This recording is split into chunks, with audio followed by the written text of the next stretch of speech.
Hello, I'm Kate Driver, naturopath and women's health coach. And today I wanted to share with you what happens when we get stressed.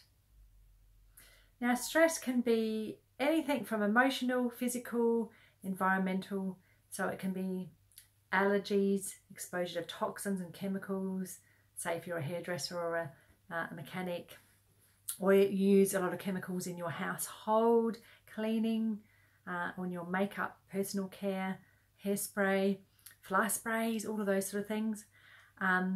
It can be emotional stress where you have, your stresses from, your personal life, your family, your workplace.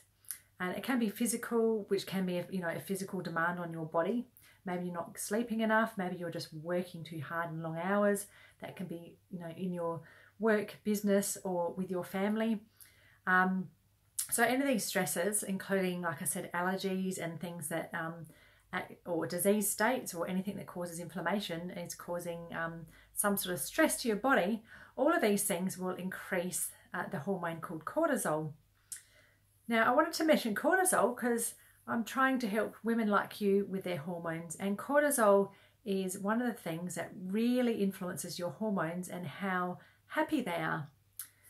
So cortisol is one of your fight and flight hormones. It increases when you feel all of these stresses that we just talked about.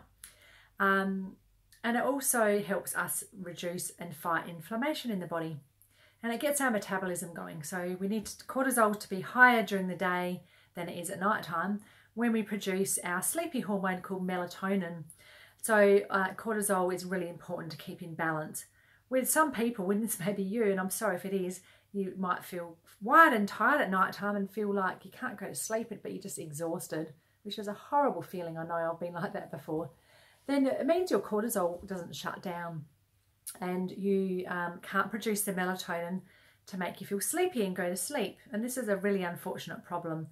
It's fairly easily fixed. It can take some time, but that's something that affects a lot of women. So why am I mentioning cortisol? Because it can affect all of your hormones, particularly one called progesterone, which is really important to keep at a good level throughout your whole life, but particularly like in those perimenopausal years in your 40s, and you might be feeling like you're getting irregular periods or more PMT or more moodiness, or maybe your periods are getting heavier or they're just, more painful. There can be so many symptoms. You might be getting constant PMT or PMS.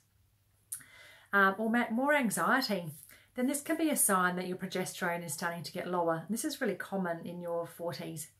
Now, this can be partly because of your increase in cortisol. And what happens when we need to produce cortisol, we don't produce as much progesterone. And it's called the progesterone still pathway. So we need, firstly, our body needs the cholesterol that we produce to become cortisol to help us with the fight and flight and the stress that we have.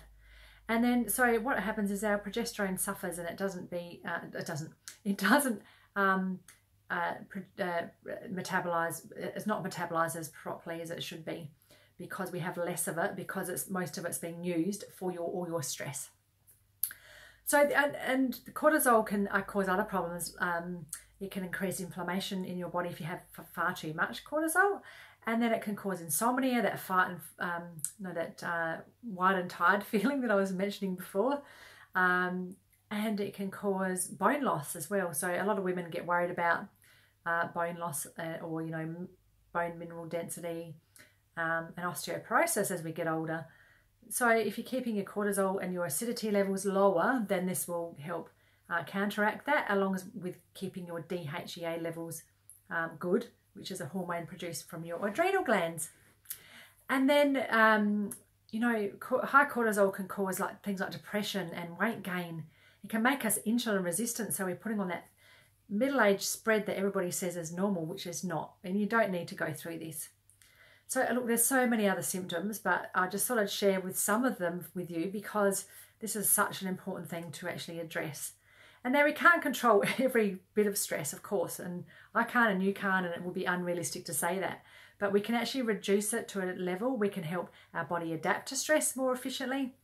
We can do so many things with our lifestyle our diet, our supplements, and the way we perceive stress and the way we can change our brain to actually think differently about what we're getting exposed to. So there's many things we can do. We can also take supplements and things like magnesium and vitamin C. These have been shown to lower cholesterol. Sorry guys. Cortisol, not cholesterol. But in turn, if you're lowering cortisol, you can sometimes lower cholesterol. So maybe I said that for a reason. But no, I meant lower cortisol because that's what we're talking about today. So magnesium and vitamin C, and you take them 2 to 3 times a day, they can help lower cortisol, and so can eating regular protein at every meal. So stimulants like carbohydrates, sugar, caffeine, alcohol, things like that, and chocolate, sugar, all those sweets things, they actually increase the production of cortisol. So reducing or getting rid of those things in your diet are really important as well. And then we can do things like yoga and meditation and all those naturally calming things, having massages, having baths, doing things that make you feel happy and alive.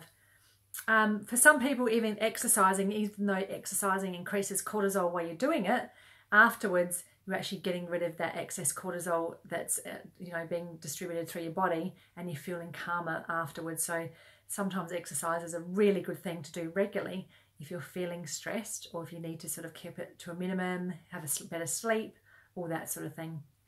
So look, when your cortisol is high long term, then it will increase the inflammation in your body and cause diseases. But when you're looking at hormones, like I said, it can decrease your progesterone production. It can cause that abdominal weight gain and that middle-age spread that you don't want and nobody wants. And then when you're progesterone deficient, you become estrogen dominant. That's what I'm trying to say. So in your 40s, this is something that you don't want for all those crazy symptoms that you can get. After or during and after menopause, it's good to keep your estrogen levels a bit higher, or more balanced, and your progesterone of course. But you want to address all of this a long time before you go through perimenopause and menopause. So ladies, if you'd like to know more, please join me for my next live training, my Harmonious Hormones workshop, which I will be doing live, and you can click the link below and join up, or if you not really sure, just click the link below anyway. Learn about a bit more. I've got lots of information on there. If you'd like to ask me some questions, please do. Otherwise, just join up. It's free, and join me live and you can ask me questions, and I'd love to see you there. So thanks for listening. I'll leave that for now. And ladies, I wish you really happy, harmonious hormones and good health. Thanks. Bye for now.